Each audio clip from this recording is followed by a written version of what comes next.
Israel, Iran போர்க்களமாக பல குண்டுவெடிப்புகள், ஏவுகணைகள்,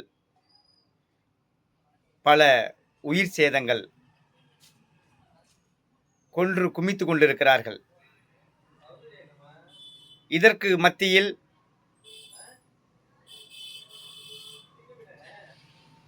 நம்மளுடைய இந்தியர்கள், நம்மளுடைய மண்ணின் மைந்தர்கள் தன்னுடைய குடும்ப சூழ்நிலைக்காக அயல்நாடு சென்று அரபு நாடுகளே பல வருடங்களாக பணிபுரிந்து வருகிறார்கள். இந்த போர்க்களத்தில் நமது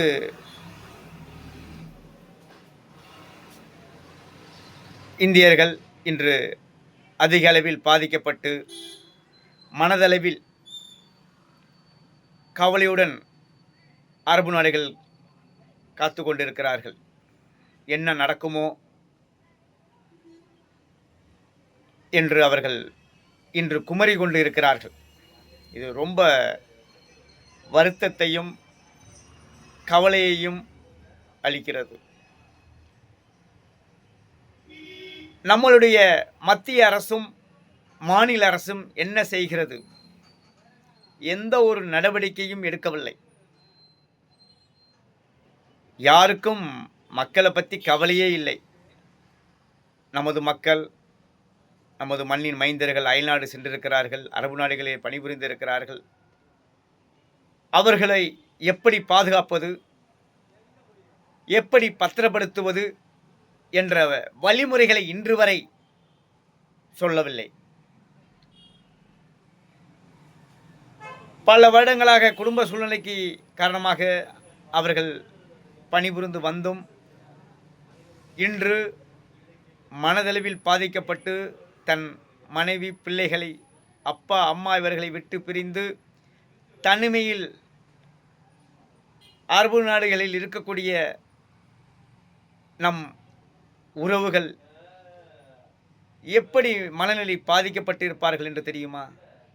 ரொம்ப கவலையாக இருக்குது. ஏன் நம்ம அரசு, மத்திய அரசும் சரி, மாநில அரசும் சரி, ஒரு சரியான தகவலை கொடுப்பதில்லை?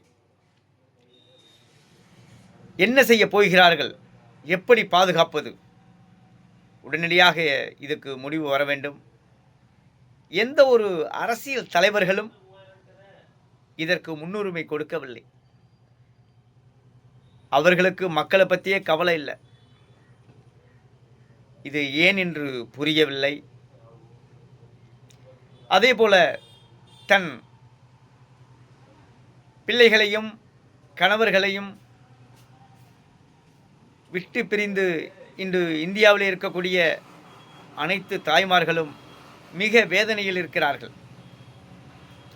என்ன நடக்குமோ ஏதுமோ, வந்துடுவார்களா, வர முடியாதா என்ற கவலை அனைத்து தாய்மார்களுக்கும் மிக மிக அளவில் கவலை படைத்திருக்கிறார்கள். கடவுள்தான் அவர்களை காப்பாற்ற வேண்டும். நான் சொல்ல கடமைப்பட்டிருக்கிறேன். அரபு நாடுகளில் பணிபுரிகின்ற அனைத்து நம் இந்தியர்களுக்கும், நமது தமிழர்களுக்கும் நீங்கள் பாதுகாப்பாக இருக்க வேண்டும், பத்திரமாக இருக்க வேண்டும். கவலை வேண்டாம். கடவுள் ஒருவன் இருக்கிறான். கடவுளை நம்பி நீங்கள் அயல்நாட்டு சென்றிருக்கிறீர்கள். எந்த ஒரு பயமும் இல்லாமல் பாதுகாப்பாக பத்திரமாக இருக்க வேண்டும் எனவும் கேட்டுக்கொண்டு, மதிப்பிற்குரிய நமது பாரத பிரதமர் நரேந்திர மோடி அவர்களுக்கு என்னுடைய தாழ்மையான வேண்டுகோள், உங்களுடைய என்ன ஏற்பாடு, எப்படி அவர்களை காப்பாற்றுவது, எப்படி அவர்களை பத்திரப்படுத்துவது என்பதை நீங்கள் வெளிச்சத்திற்கு கொண்டு வர வேண்டும். அப்பொழுதுதான் அங்கே இருக்கக்கூடிய நம் இந்தியர்களும், இங்கே இருக்கக்கூடிய தமிழ்நாட்டில் இருக்கக்கூடிய இந்தியாவில் இருக்கக்கூடிய அனைத்து தாய்மார்களும் கவலை இல்லாமல் இருக்கலாம். அதற்காக தயவு செய்து நீங்கள் ஒரு அறிவிப்பை விட வேண்டும் என்று தமிழரின் தலைமை விவசாயிகள் சங்கம் சார்பாகவும், விவசாயிகள் சார்பாகவும் உங்களை